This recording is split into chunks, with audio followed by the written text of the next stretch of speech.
My name is Alice Milstead. This is my channel, Chasing Bliss, my pursuit of perfect happiness and great joy.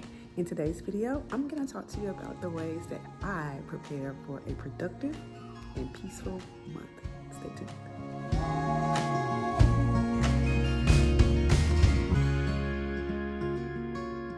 9 things I do to kick off my month for productivity and, of course, for peace. These things I've developed over time, but what they do is they allow my month to run a little smoother and, of course, more peaceful. So let's get into it. These are divided up into 3 areas. Review, reflect is area 1, cleaning is area 2, and then finally planning is area 3. So one of the very first things I do, either toward the end of the current month or the beginning of the month I'm going into, so let's just say at the end of February going into the beginning of March, is I reflect and review the prior month. So what I'm looking at is, how did that month go? Was I stressed? Was I anxious? Were my plans executed? Was I productive? Was I at peace? I look at all those things to kind of see what I need to change for the upcoming month, or just to kind of see why things were going the way they were going. The next thing I do is I review my goals. So I set goals for myself at the beginning of the year. Pretty much like everyone else, I create a vision board. So one of the things I do is I pull out my vision board and look at it and review it and see, am I doing the things that I need to do every day to move toward this vision of how I want my life to look? If I'm not, then it's time to make corrections. If I am, then it's continuing to stay on track. So when you set goals at the beginning of the year or the beginning of the month, it's very important to review them periodically to make sure that you are on track to hit those goals. So next, I review my list of incompletes. I look at my to-do list and see those things that I didn't either have time to do or I lack the commitment to get done.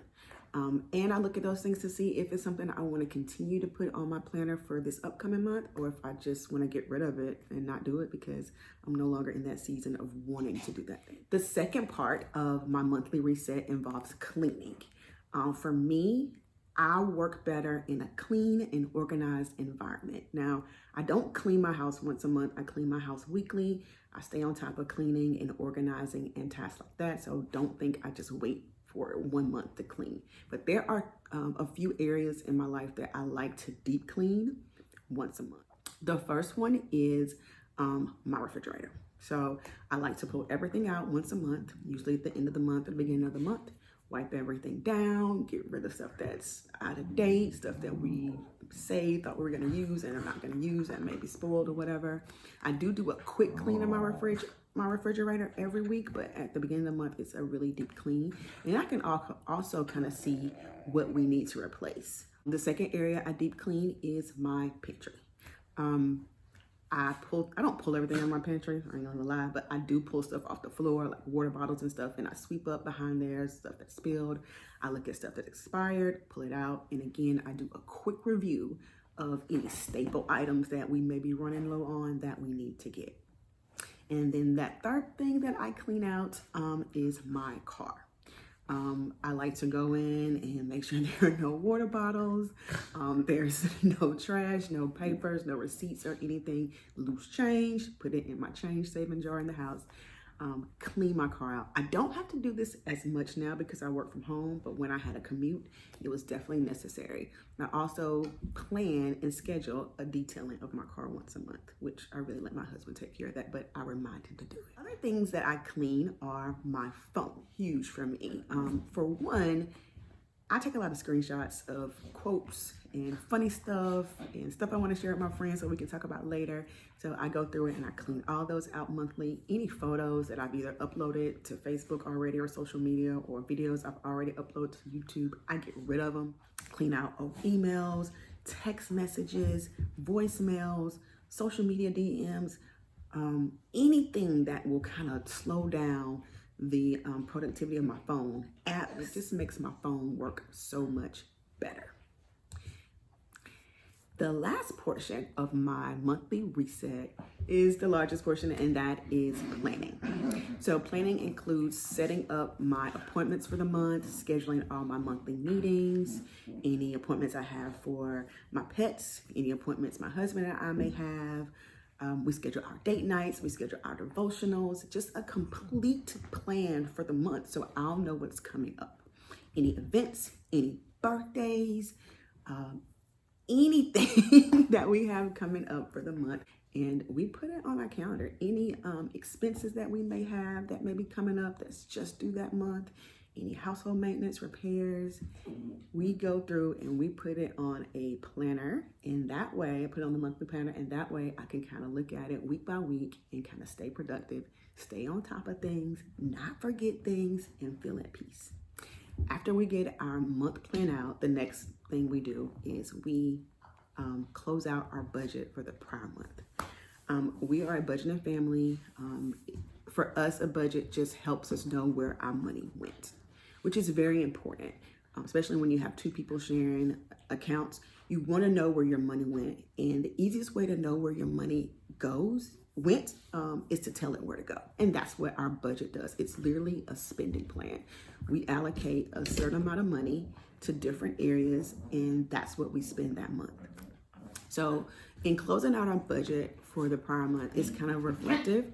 What we do is we look and see what categories we may have overspent in or underspent in. We look to see were we able to save. We look to see what our net worth is, what our total debt is. Just kind of a review, if you will, a financial overview of what that month looks like. Did we make any mistakes? Did we have any good victories? What happened during the month financially, and kind of look at it so that we can stay on track. At our age, we are very close to retirement, and we have set some lofty retirement goals. And so it's very important for us to track that every single month. Close out our budget, and we kind of get a sense of where we need to go in the next month. And then finally, the last thing we do to kick off our month and to reset it is we budget. We sit down and we take out our planner, and we list out all the regular monthly expenses that we have. And then because we've planned and we know what's coming up for the month, we're able to set aside funds for birthdays, events, date night, extra date nights, or whatever may come up, vet bills for our pets, anything that may be irregular. Because we have it on our planner, it's not going to surprise us. And that, of course, leads to a productive and peaceful. For a quick recap, these are the things that we do to reset our month. 1, we revisit and reflect on the prior month. 2, we do some deep cleaning to get our place in order so that we are at peace and we can make plans of what we need to purchase or replace. And then finally, we plan and budget for the month. So that's how we reset our month. I've already started working on March. I like to have it all done by the 7th day of that new month. Give myself some time. I don't stress about having it done on the 1st because that doesn't lead to peace. I give myself 7 days to get it all done. Please let me know in the comments if you like this video. Please share it with your friends. And also let me know if the things that you do to reset your month. Again, I'm Alice Millsad. This is Chasing Bliss, my pursuit of perfect happiness and great joy. Thanks for watching. See you next time.